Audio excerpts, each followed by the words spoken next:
Hunter Adams, you've been accused of practicing medicine without a license. It's a very grave charge, son. Are you aware that it's unlawful to practice medicine without a medical license? Yes, sir, I am.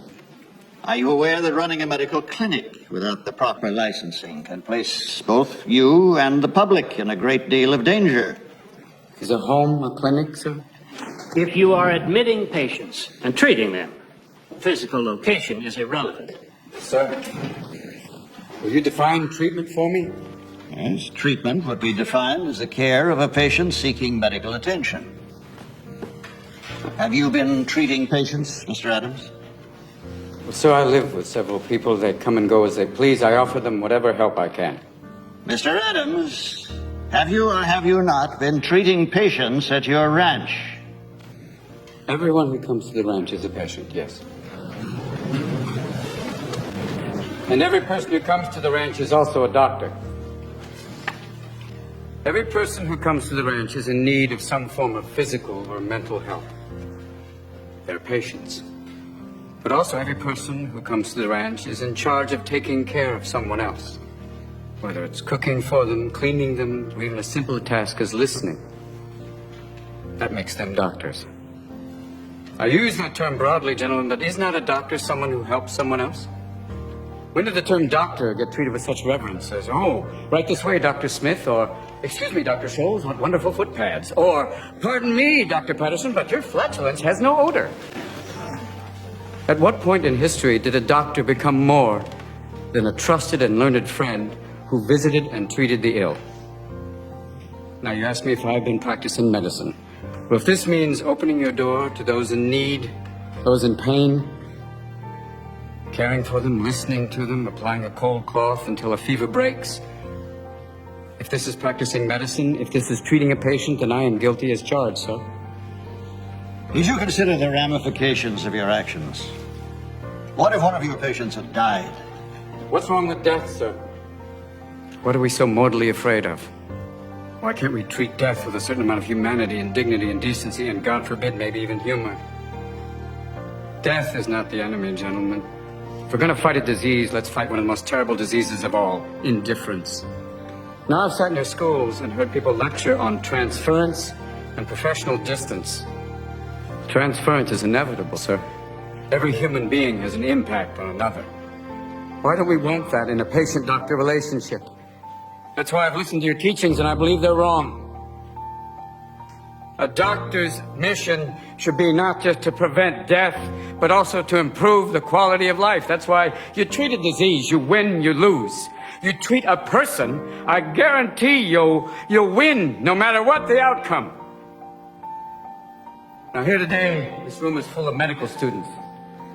Don't let them anesthetize you. Don't let them numb you out to the miracle of life. Always live in awe of the glorious mechanism of the human body.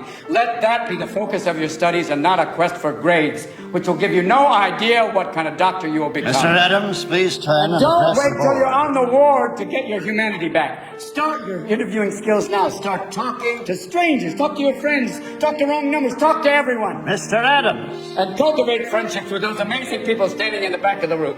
Nurses that can teach you. They've been with people every day. They wade through blood and shit. They have a wealth of knowledge to share with you. And so do the professionals you respect. The ones who are not dead from the heart up. Share their compassion. Let that be contagious. Mr. Adams, I demand that you turn and address the ball. Sir, I want to be a doctor with all my heart. I wanted to become a doctor so I could serve others. And because of that, I've lost everything. But I've also gained everything. I've shared the lives of patients and staff members at the hospital. I've laughed with them. I've cried with them. This is what I want to do with my life. And as God is my witness, no matter what your decision today, sir, I will still become the best damn doctor the world has ever seen.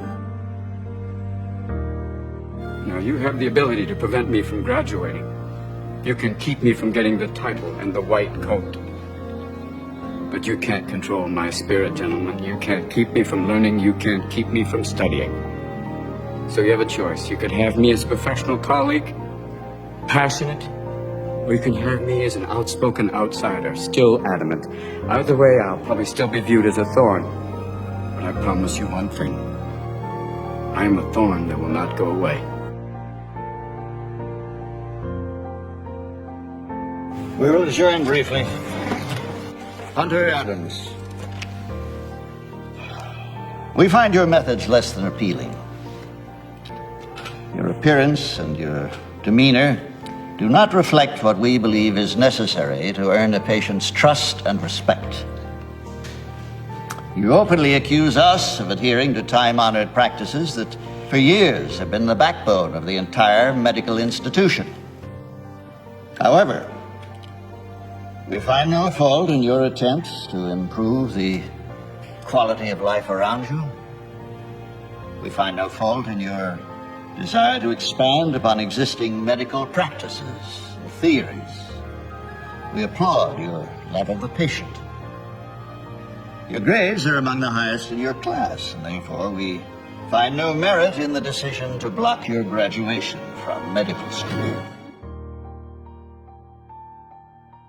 Now, along with your crass and disdainful behavior, you carry with you a flame, which one could only hope would spread through the medical profession like a brush fire. And, Dean Walcott, in the future, I think matters like this could best be solved if you yourself would practice a little excessive happiness.